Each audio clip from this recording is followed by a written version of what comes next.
नमस्कार दोस्तों, संभव क्लासेज में एक बार फिर आपका स्वागत। हाजिर है आपका दोस्त जिया चौधरी, फिर आपके लिए एक इंपॉर्टेंट, महत्वपूर्ण और शानदार टॉपिक लेकर। आज हम बात करेंगे एक महान संत की, जो राजस्थान के प्रसिद्ध संतों में से एक थे और नाम था संत धन्ना। एक कहावत है उनके बारे में कि जो धन्ना जाट थे, वो धन्ना जाट को हरी सो हेत, बिना बीज के निपजे खेत। एक कहावत उनके बारे में है कि धन्ना जाट को हरी सो हेत, बिना बीज के निपजे खेत। ये जो संत धन्ना थे, आज हम इसकी बात करेंगे कि धन्ना जो संत थे उनका क्या जीवन परिचय था, कौन सी कहानियां उनसे जुड़ी हुई है। तो देखो, सबसे पहले मैं बात करूं तो धन्ना जो संत था वो जाट कम्युनिटी से थे। जाट परिवार में उनका जन्म हुआ 1415 ईस्वी में। 1415 में एक टोंक गांव है, टोंक जिले में एक गांव है जिस गांव का नाम है धुवन। तो 1415 में इनका जन्म हुआ था धुवन गांव में। और आज वहीं धुवन गांव में मेला बढ़ता है। धुवन गांव पड़ता है टोंक में, और यहीं इनका मेला बढ़ता है। और इस मेले में पंजाब से भी बहुत सारे यात्री यहाँ आते हैं, यहाँ दर्शन करने के लिए। तो पंजाब में काफ़ी लोकप्रिय है, राजस्थान में भी काफ़ी लोकप्रिय है। तो इनका जन्म की बात करूँ तो जन्म 1415 में हुआ। इनके पिता का जो नाम था, पिता का नाम था रामेश्वर और माँ का नाम था गंगा देवी। देखो, कई बार ये भी होता है कि इनके जन्म के बारे में कहा जाता है कि जन्म इनका जयपुर में भी हुआ था, फागी तहसील में। अलग अलग विचारधाराएं हैं, तो फागी तहसील के बारे में जिक्र आता है, लेकिन वास्तव में ऑथेंटिकता है कि धुवन गांव में, टोंक में इनका जन्म होता। पिता का नाम रामेश्वर, माँ का नाम गंगा देवी था। रामानंद जो संत थे, महान संत हुए रामानंद, वो रामानंद के शिष्य थे। रामानंद के शिष्य थे। रामानंद के आपको पता है, रामानंद के 12 शिष्यों में से एक शिष्य थे संत धन्ना। और ये धन्ना जो है, इनका जिक्र सिख धर्म के पवित्र ग्रंथ गुरु ग्रंथ साहिब में भी इनका जिक्र मिलता है। जो सिख धर्म के 5वें गुरु थे, उन्होंने इसका जिक्र गुरु ग्रंथ साहिब में लिखा। और जो महान संत है, उनके भजन, जो 2-3 भजन है, वो गुरु ग्रंथ साहिब में इनका मिलते हैं। संत धन्ना इतने भक्त आदमी थे, जो मैंने पहले कहा था कि जो संत धन्ना थे वो धन्ना जाट को हरी सु हेत, धन्ना जाट को हरी सु हेत, बिना बीज के निपजे खेत। ये जो कहावत आई, वो आई कैसे? मैं आपको एक कहानी सुनाता हूँ कि धन्ना जाट के बारे में कहा जाता है कि वो बड़े दानी थे, बड़े महान भक्त थे भगवान विष्णु के।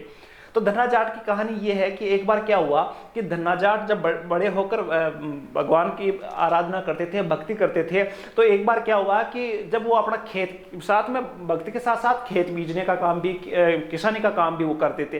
तो एक बार खेत बीजने जब वो गए, तो हाथ में बीज था, घरवालों ने दिया कि चलो ये बीज ले जाओ, आपको खेत बीजना है।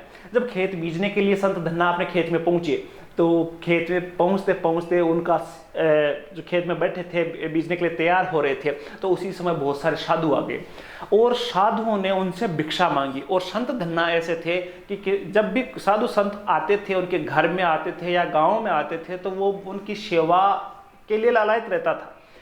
तो जब उन्होंने साधुओं को देखा, तो उन्होंने अपना सारा का सारा बीज जो है, जो बीजने के लिए ले गए थे, वो सारा का सारा बीज उन साधुओं को दे दिया।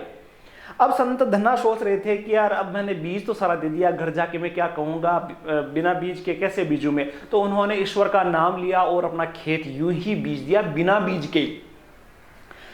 अब उस खेत की स्थिति ये रही कि खेत में बिना बीज के बीजने के बाद में भी उस खेत में इतनी तगड़ी पैदावार हुई, उतनी शानदार फसल लाई कि आस पड़ोस के गांव में चर्चा होने लगी। इतनी शानदार फसल उस खेत में उपजी। तो इसीलिए कहावत आई कि धन्ना जाट को हरी सु हेत, बिना बीज के भी निपजे खेत। तो उसके बाद में जब वो बहुत ज्यादा फसल उसके खेत में हुई, तब भी देखो, तब भी उनकी कहानियों में कहा जाता है कि जब वो अपनी फसल पकने के बाद में तैयार होकर बोरियों में भरकर जा रहे थे, तो रास्ते में उनको फिर साधु मिल गए। साधुओं से नाता था, साधु मिल गए उनको। तो उन्होंने उस अनाज को भी वापस, जो साधु के हाथ में होता है, आपने देखा होगा एक कटोरनुमा स्थिति होती है, जिसको बोलते हैं तुम्बा। तुम्बा देखा होगा, ऐसा खप्पर भी बोलते हैं, तुम्बा भी एक होता है, ऐसा होता है। तो सभी साधुओं को, बहुत सारे साधु थे वहाँ, जब वो अनाज लेके जा रहे हैं, तो उस खप्पर भर भर के उन साधुओं को दे दिया। अनाज हो गया खत्म और वापस वो घर आ गए। ऐसे थे संत धन्ना। और उस खप्पर को साधुओं को दान देने के बाद में उनके खेत में थोड़े दिनों बाद में देखा कि उनके खेत में वो क्या है, तुम्बे की बेलें लग गई है। तुम्बे की बेलें आपने देखी होगी, तुम्बे की बेलें बहुत सारे खेतों में एक दो उगाती है। तो तुम्बे की बेलें उनके खेत में उगाई और उसके बड़े बड़े तुम्बे लग गए। संत धन्ना ने देखा तो सोचा कि चलो खेत में तुम्बे लग रहे हैं तो कोई बात नहीं है, मैं इन तुम्बों को साधुओं को दान करूंगा। और जब वो तुम्बे सूखने लगे तो उन्होंने एक छोटा सा तुम्बे के छेद निकाला।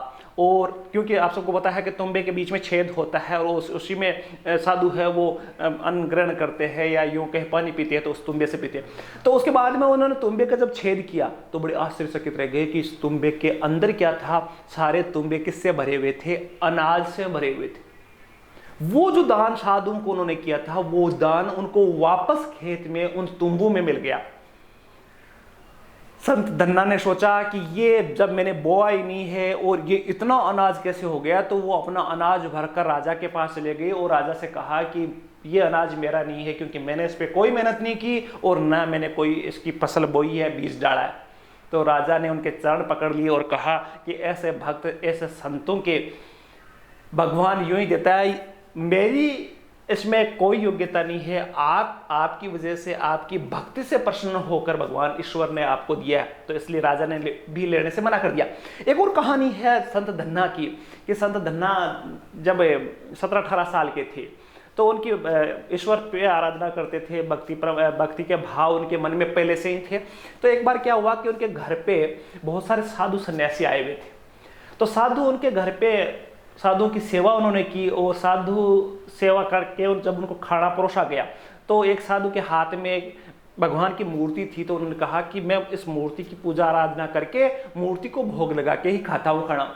ये जब धन्ना ने देखा तो उन्होंने बाद में जब साधु घर से जाने लगे तो उन्होंने कहा कि ये मूर्ति मुझे दे दीजिए, मैं इनकी सेवा करूँगा। तो साधु ने कहा कि चलो मूर्ति तो मैं आपको दे देता हूँ, लेकिन आपको करना क्या है, आपको जब रोज इनकी भक्ति करनी है और खाना तभी खाना है जब भगवान कृष्ण या भगवान को भोग लगाकर, विष्णु को भोग लगाकर ही आपको खाना खाना।